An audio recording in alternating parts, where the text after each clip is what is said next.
कि मनुष्य को चाहिए कि वो ऐसा वर न ले जिसे शांतिपूर्वक भोगा ना जा सके।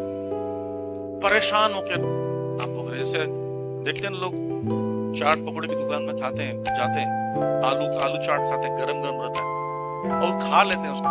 अब मुंह में जाने के बाद वो निकल भी नहीं पाता है और अंदर भी ऐसा हो जाता है। ये भौतिक भोग ऐसी है कि हम उसको भोग भी नहीं पा रहे हैं और छोड़ भी नहीं पा रहे हैं। जैसा बंदर का एग्जाम्पल। तो शांति पूर्वक भोगने के लिए, भोगना क्या, सेवा करने के लिए मैं आध्यात्मिक वरदान चाहिए। भगवान से क्या मांगना चाहिए? भगवान मेरी साधना अच्छी हो, मैं आपका स्मरण करूं, मैं भक्तों के संग से दूर न चले जाऊं, मुझसे कोई अपराध ना हो, मैं हमेशा आपके चरणों में रहूं, मेरा मन लगे और मृत्यु के समय लगे, मैं किसी में दोष न देखूं। ये सब जब हम लोग डिमांड करते हैं और भगवान क्या मूड है इसके पास है, अच्छा मूड, तब वरदान भगवान देंगे। तुम्हारा भक्ति कितना स्मूथ होगा, है ना। इसलिए पूर्ववर्ती आचार्यों का, महान भक्तों का जो श्रीमद् भागवत में प्रार्थना है, उसको बोलना चाहिए, उसको पढ़ना चाहिए, उसको मांगना चाहिए। जैसे ध्रुव महाराज तो जब वरदान देने की बारी, तुमने बोला मुझे ये सब वरदान नहीं चाहिए, कहीं आप ऐश्वर्य मुझे दे देंगे, इतना ऊंचा पद दे देंगे तो मैं कहीं आपको भूल ना जाऊं, मुझे ये वरदान नहीं चाहिए।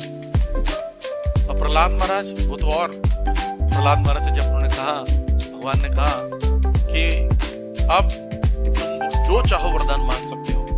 बोले नहीं, मैं तो बिजनेसमैन नहीं हूं कि मैंने आपके स्मरण किया, भक्ति की, तो मुझे बदले में कुछ वरदान चाहिए, मुझे कुछ नहीं चाहिए, मैं तो भक्ति आपकी अहितों के रूप में कर रहा था। लेकिन बोलते कुछ तो वरदान मांगो पुत्र। बोलते आप मेरे पिताजी को ठीक कर दीजिए, उनको स्वस्थ कर दीजिए, वो उनको क्षमा कर दीजिए। तो बोलते हैं तुम्हारे जैसा पुत्र जिस परिवार में जन्म ले तो उसकी 21 पीढ़ियों को उद्धार हो जाता है। तो इनका क्या, ये तो एक पीढ़ी है।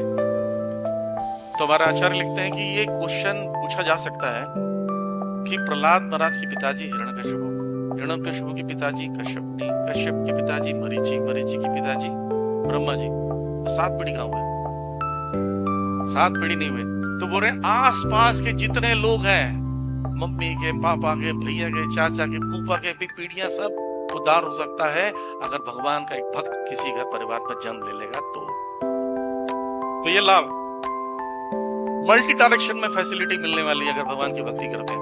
तो फिर वरदान क्यों मांग रहे हैं? हर दिशाओं में अगर सब कुछ ऑस्पिशियस होने वाला है, सब कुछ आपके जीवन से क्लेशाग्नि होने वाली है, तो और क्यों मांगे, डिमांड करें? फिर उन्होंने बोला नहीं, ये तो ऑलरेडी हो चुका है, मांगो और कुछ मांगो। तो बोलते हैं कि हे भगवान मुझे वरदान दीजिए कि संसार के जितने भी लोग हैं सबका उद्धार हो जाए, क्योंकि मैं आपके वीर्य गान में पूरी तरह मस्त, मुझे तो अपनी चिंता नहीं है, लेकिन उन सबकी चिंता है जो भौतिक भोगों में डूबे। तो बोलते हैं लेकिन तुम जैसे महान भक्त होंगे तो उनका उद्धार हो जाएगा। वो तो ठीक है, और मांगो।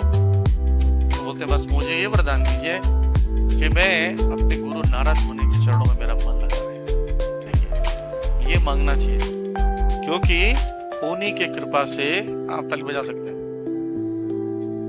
प्रहलाद महाराज के लिए ताली बजा सकते हैं, क्योंकि गुरु पर श्रद्धा बने रहने से हमारी श्रद्धा कहीं भी अगर इधर भटकी तो गुरु खींच लेंगे आपको, कान पकड़कर, शिखा पकड़कर खींच के ले जाएंगे, कहां जा रहे हो, इधर वापस आओ दक्षिण की ओर।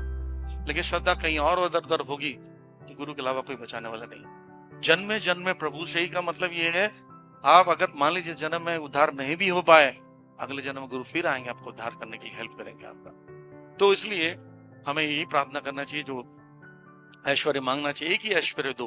क्या ऐश्वर्य दो? जैसे लक्ष्मण जी का नाम लक्ष्मण क्यों है? लक्ष्मणो लक्ष्मी संपन्नो, लक्ष्मण जी एक लक्ष्मी से संपन्न है। क्या लक्ष्मी उनके पास? भक्ति की लक्ष्मी है।